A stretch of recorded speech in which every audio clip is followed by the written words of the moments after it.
Mike Bohn here at UFC 320 with Patchy Mix, who makes his second Octagon appearance on Saturday. Patchy, how is fight week number 2 in the UFC compared to the first time around, would you say?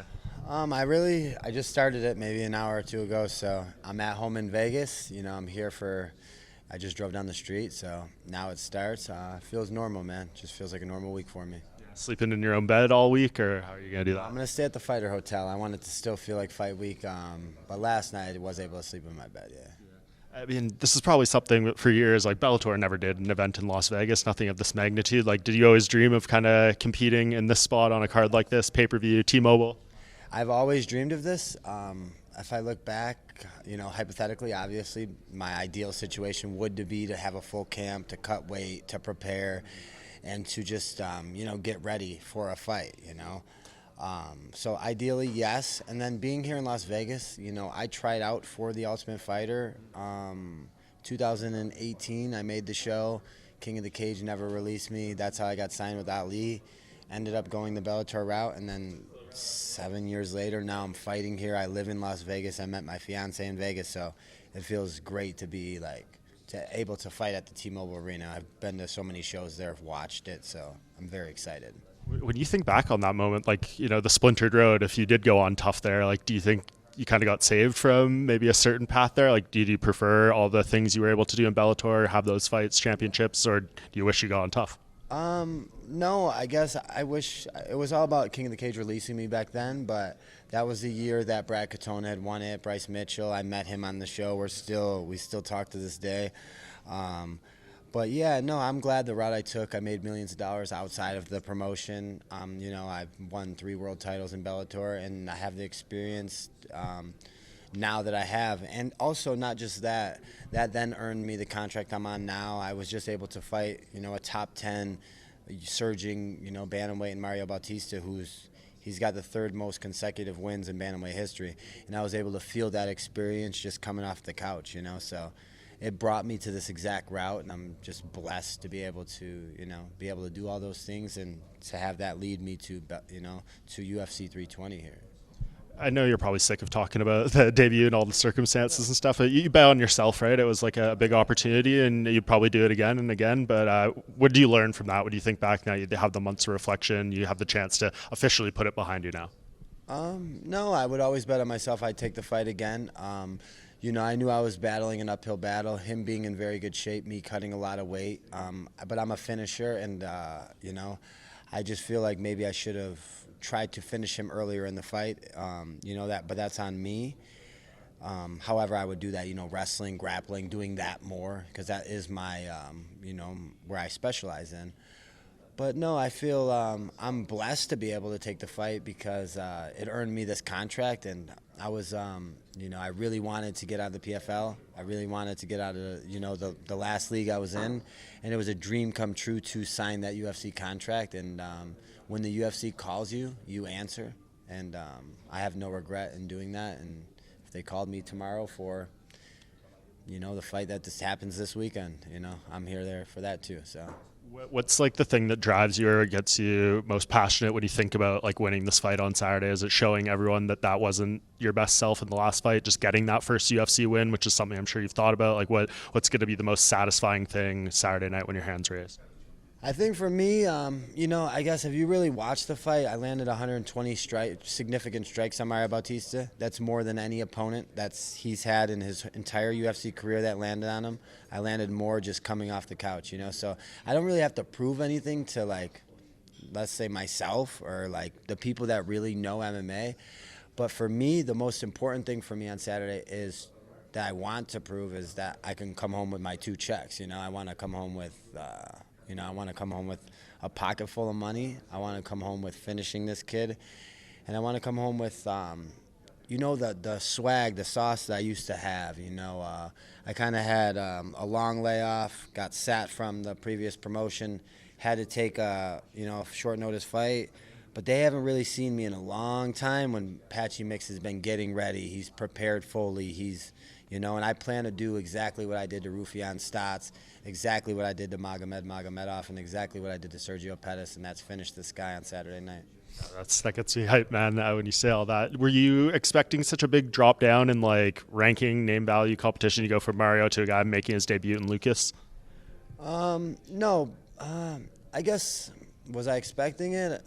I didn't really know what to expect, but I make the same amount of money elsewhere, so like it doesn't matter to me. Like I'm very blessed to be able to fight anybody on Saturday, let alone it be him, for the amount I get, and I'm very blessed to like when I think about the name value, my entire career I've been fighting outside of the promotion, so I've been fighting very, very, very tough guys that have crazy records, but they don't really get the amount of respect they get in the MMA world. And this is no different. This guy's very dangerous, and he's very tough, but no one knows him.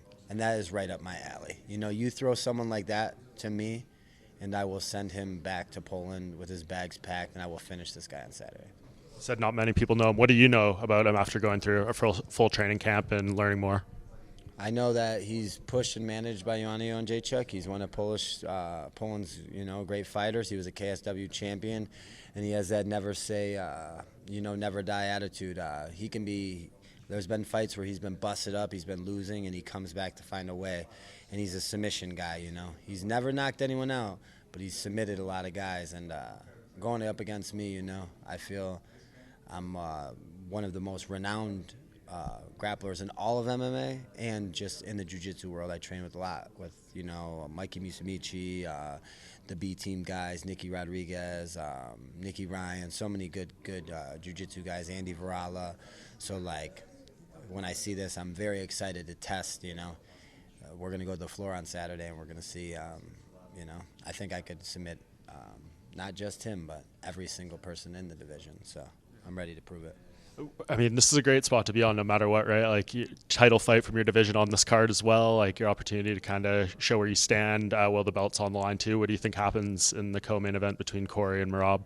Well, I trained with Merab on Thursday. We were on the mats, and I'm hoping he uses his experience, and I really want him to win. I have a lot of respect for Merab, as I've trained with Corey in the past, spent time at Gaethje's. Corey's going to be a motherfucker, though. He's hard, and Merab, the way Merab wins, it'll be hard to beat Corey like that, to by decision. You need to be able to hold Corey down on top, and he's got very, very good striking, and he has very deadly knees. So Merab has to watch this and just be on his toes, which I know he is. And if the fight gets tough, Merab is a machine too. So I'm just very excited to see such a high level fight. I'm hoping that I'm healthy.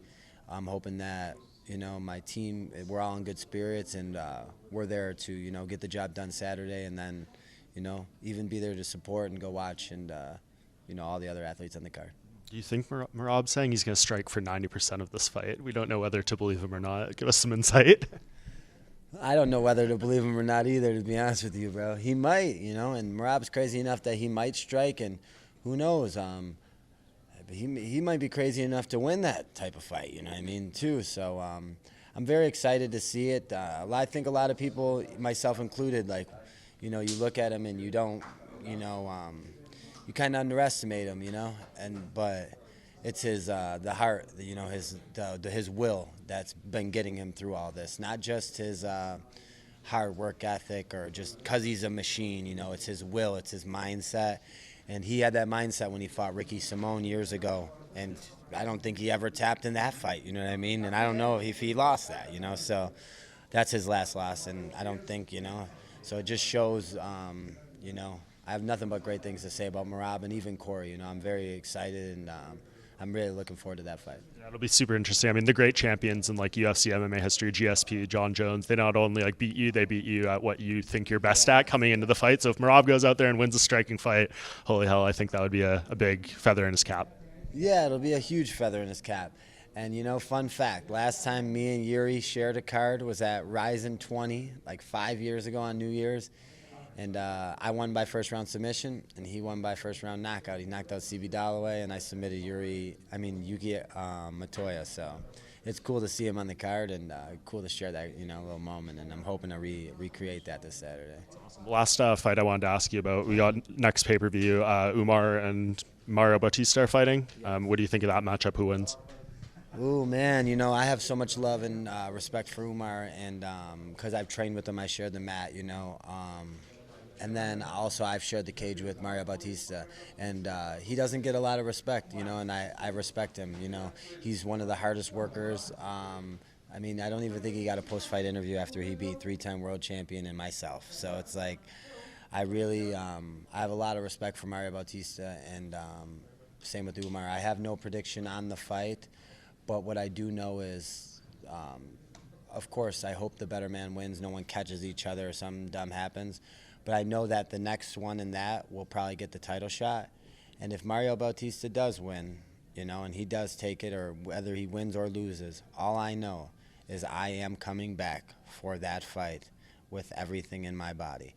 And whether it's now, whether it's a year, whether it's 2 years, I will win until I get that fight back. And I hope we meet so I can prove to not just everyone in the world, but to myself, because he was able to be fully ready. And when I'm able to be fully ready, and I don't think it was that far off, you know, if you really look at that fight, the statistics of it at all, when I'm fully ready, I believe I could beat that kid and finish him. So, you know, I really, really am. That's like more importantly than anything in my life. I hope he goes and wins the title so I can have that goal. But I used to look at the title and think that, but now I'm looking at, you know, that redemption, you know. I need that one back for myself. Yeah, I love where your mindset's at, man. You look at guys, Marab being an example. He lost his first 2 UFC fights. Look where he is now. So one defeat in the debut shouldn't define you by any stretch, and it seems like you're coming back on fire here. Always, brother. Thank you. I appreciate it. I appreciate it, Patchy. Thank you.